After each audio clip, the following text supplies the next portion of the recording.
Welcome to Days Behind, where we unveil the trivia and stories behind holidays and national days. Here was a man, a product of his time. Alfred Nobel, born in Sweden in the 19th century, was an inventor of immense talent.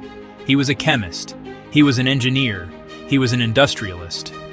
His mind worked with the most powerful and volatile of substances. He sought to tame them, to make them useful for humanity. His most famous creation was dynamite. It was an invention that would change the world in profound ways. With it, mountains could be moved. Tunnels could be carved through the earth. Roads could connect distant lands. Railways could connect distant lands. It was a tool for building, for progress. Every great power carries a double edge. What builds can also destroy. Dynamite left the quarry and entered battlefields, a force of devastation and grief. Alfred Nobel, a lover of literature, watched with a heavy heart. His inventions brought him vast wealth and a darker reputation. Then came the shock. A newspaper, mistaking his brother's death for his own, printed the headline, "The Merchant of Death is dead."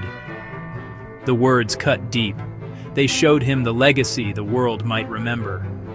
In that mirror, Nobel chose a different path, to turn fortune and invention toward benefit, not harm. From that reckoning, a new purpose took shape, setting the stage for a legacy to honor progress and peace. This moment of profound shock became a catalyst for change. He began to think not of the past, but of the future, but in progress and peace. He wanted to use his vast fortune to celebrate the very opposite of what dynamite had come to represent. He envisioned a future where the greatest achievements of humankind were recognized and rewarded. He sought to honor those who conferred the greatest benefit on mankind. It was a radical idea, to transform his life's work from a symbol of destruction into a foundation for hope. His journey from dynamite to destiny had begun. In the final years of his life, Alfred Nobel sat down to write his last will and testament. This was not an ordinary document. It did not simply divide his assets among relatives. Instead, it laid out a grand and surprising plan. He instructed that his money be used to establish a series of prizes. These awards would be given annually to individuals who had made the most significant contributions to the world. It was a remarkable act of philanthropy, born from a desire to redefine his name for all time. His will was specific. He outlined 5 distinct categories for the prizes: physics, chemistry, physiology or medicine, literature, and peace. He wanted to celebrate the brilliant minds that push the boundaries of our understanding. He wanted to honor the storytellers who illuminate the human condition. And perhaps most importantly, he wanted to champion those who work to foster fraternity between nations. When the will was read after his death on December 10, 1896, it caused a great deal of controversy. His family was shocked and opposed the plan. The institutions he had named as prize givers were hesitant to take on such a monumental responsibility. It took several years of careful negotiation and legal work to establish the Nobel Foundation and bring his vision to life. But eventually, his powerful idea prevailed. The will became a sacred trust, a promise to future generations.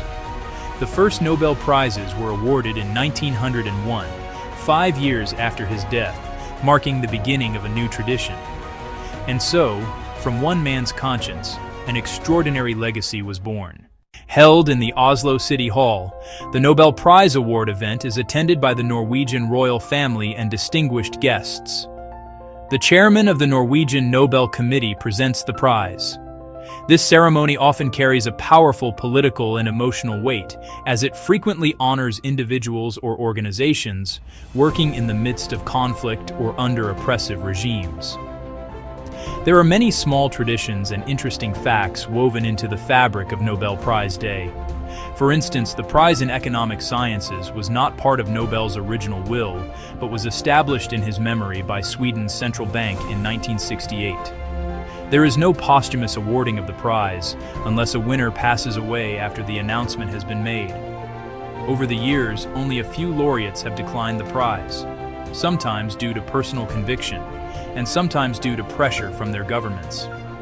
These details add to the rich and complex history of this unique institution. Our shared future depends on our collective commitment to progress.